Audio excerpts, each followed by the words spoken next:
ಬಹುಶಃ ಈ ಒಂದು ವೀರಶೈವ ಧರ್ಮದ ವಿಚಾರದಲ್ಲಿ ಇಡೀ ರಾಜ್ಯದಲ್ಲಿ ಒಂದು ದೊಡ್ಡ ಚರ್ಚೆ ಬಂತು, ವಿಭಿನ್ನವಾಗಿ ಮಾತಾಯಿತು. ಇವತ್ತು ಇಡೀ ರಾಜ್ಯದಲ್ಲಿ ಇನ್ನೇ ನಮ್ಮ ಸರ್ಕಾರದಲ್ಲಿ ಕೆಲವು ತೀರ್ಮಾನಕ್ಕೆ ಬಂದಂತ ಸಂದರ್ಭದಲ್ಲಿ ಬಹಳ ಜನ ಸೀಟ್ ಗೆದ್ದರು. ಆಗ ನಾನು ಹೋಗಿ ಶ್ರೀಗಳ ಪಾದಕ್ಕೆ ಹೋಗಿ ನಾನಲ್ಲಿ ಗದಗ ಜಿಲ್ಲೆ ಲಕ್ಷ್ಮೇಶ್ವರ ಅಲ್ಲಿಗೆ ಹೋಗಿ ನಾನು ನಮ್ಮ ಪಕ್ಷದ ಪರವಾಗಿ ನಾವು ತಪ್ಪು ಮಾಡಿದ್ದೇವೆ ಗುರುಗಳೇ, ನಮ್ಮನ್ನು ಕ್ಷಮಿಸಬೇಕು ಅಂತೇಳಿ ಕೇಳಿದೆ ನಾನು. ಆಗ ಬೇಕಾದಷ್ಟು ಜನ ಟೀಕೆ ಮಾಡಿದ್ರು. ಟೀಕೆಗಳೆಲ್ಲ ಸತ್ತೋಯ್ದವು, ನಮ್ಮ ಕೆಲಸಗಳು ಮಾತ್ರ ಉಳಿತವೆ. ಟೀಕೆಗಳು ಸಾಯ್ತವೆ, ನಮ್ಮ ಸಾಧನೆಗಳು ಉಳಿತವೆ. ಹಂಗೆ ಇವತ್ತು ಟೀಕೆ ಮಾಡಿದವರು ಎಲ್ಲ ಕೂಡ ಡಿ.ಕೆ. ಶಿವಕುಮಾರ್ ಹೇಳಿದ್ದು, ಕ್ಷಮಾಪಣೆ ಕೇಳಿದ್ದು ಸತ್ಯ ಅಂತೇಳಿ ಎಲ್ಲ ನನ್ನ ವಿರೋಧಿಗಳು ಕೂಡ ಒಪ್ಪಿಕೊಂಡದನ್ನ ನಾನು ಈ ಸಂದರ್ಭದಲ್ಲಿ ನಾನು ಸ್ಮರಿಸ್ಕೊಳ್ಬೇಕಾಗ್ತದೆ. ಆದ್ರಿಂದ ನಾವು ಸಾಧನೆ ಇಲ್ಲದೆ ಸತ್ತರೆ ಸಾವು ಅವಮಾನ, ಆದರ್ಶ ಇಲ್ಲದ್ರೆ ಬದುಕಿದರೆ ಆ ಬದುಕಿಗೆ ಅವಮಾನ. ಆದ್ರಿಂದ ನಾವೆಲ್ಲ ಒಂದೊಂದು ದೊಡ್ಡ ಸಾಧನೆಯನ್ನ ಮಾಡಬೇಕಾಗಿದೆ. ಇವತ್ತು ನಮ್ಮ ಶ್ರೀಗಳು, ಇವತ್ತು ರಂಭಾಪುರ ಶ್ರೀಗಳು ಇವತ್ತು ಬೆಂಗಳೂರಿಗೆ ಬಂದು ನಿಮ್ಮನ್ನೆಲ್ಲ ಭೇಟಿ ಮಾಡಿ ನಮಗೆಲ್ಲ ದರ್ಶನ ಕೊಟ್ಟು ಅನೇಕ ಹಿತವಚನವನ್ನ ಹೇಳ್ತಾ ಇದ್ದಾರೆ.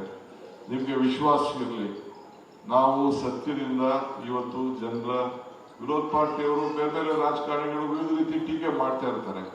ಬೆಳಗ್ಗೆ ಎದ್ರೆ ಟೀಕೆ ಮಾಡದೆ ಅವರ ಡ್ಯೂಟಿ, ನಾವು ಅದಕ್ಕೆಲ್ಲ ತಲೆ ಕೆಡಿಸ್ಕೊಳ್ಳೋದಿಲ್ಲ.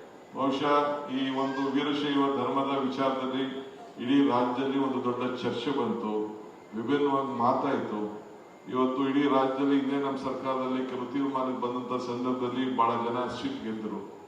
ಆಗ ನಾನು ಹೋಗಿ ಶ್ರೀಗಳ ಪಾದಕ್ಕೆ ಹೋಗಿ ನಾನಲ್ಲಿ ಗದಗ ಜಿಲ್ಲೆ ಲಕ್ಷ್ಮೇಶ್ವರ ಅಲ್ಲಿಗೆ ಹೋಗಿ ನಾನು ನಮ್ಮ ಪಕ್ಷದ ಪರವಾಗಿ ನಾವು ತಪ್ಪು ಮಾಡಿದ್ದೇವೆ ಗುರುಗಳೇ, ನಮ್ಮನ್ನು ಕ್ಷಮಿಸಬೇಕು ಅಂತೇಳಿ ಕೇಳಿದೆ ನಾನು. ಆಗ ಬೇಕಾದಷ್ಟು ಜನ ಟೀಕೆ ಮಾಡಿದ್ರು. ಟೀಕೆಗಳೆಲ್ಲ ಸತ್ತೋಯ್ದವು, ನಮ್ಮ ಕೆಲಸಗಳು ಮಾತ್ರ ಉಳಿತವೆ. ಟೀಕೆಗಳು ಸಾಯ್ತವೆ, ನಮ್ಮ ಸಾಧನೆಗಳು ಉಳಿತವೆ.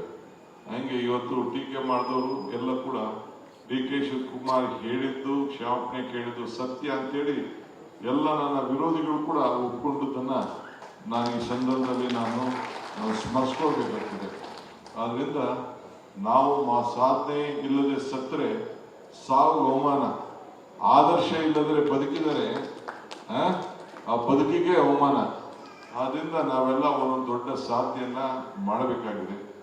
ಇವತ್ತು ನಮ್ಮ ಶ್ರೀಗಳು, ಇವತ್ತು ರಂಭಾಪುರ ಶ್ರೀಗಳು ಇವತ್ತು ಬೆಂಗಳೂರಿಗೆ ಬಂದು ನಿಮ್ಮನ್ನೆಲ್ಲ ಭೇಟಿ ಮಾಡಿ ನಮಗೆಲ್ಲ ದರ್ಶನ ಕೊಟ್ಟು ಅನೇಕ ಹಿತವಚನವನ್ನ ಹೇಳ್ತಾ ಇದ್ದಾರೆ. ನಿಮಗೆ ವಿಶ್ವಾಸ ಇರಲಿ, ನಾವು ಸತ್ಯದಿಂದ ಇವತ್ತು ಜನರ ವಿರೋಧ ಪಾರ್ಟಿಯವರು ಬೇರೆ ಬೇರೆ ರಾಜಕಾರಣಿಗಳು ವಿವಿಧ ರೀತಿ ಟೀಕೆ ಮಾಡ್ತಾ ಇರ್ತಾರೆ. ಬೆಳಗ್ಗೆ ಎದ್ರೆ ಟೀಕೆ ಮಾಡದೆ ಅವರ ಡ್ಯೂಟಿ, ನಾವು ಅದಕ್ಕೆಲ್ಲ ತಲೆ ಕೆಡಿಸ್ಕೊಳ್ಳೋದಿಲ್ಲ.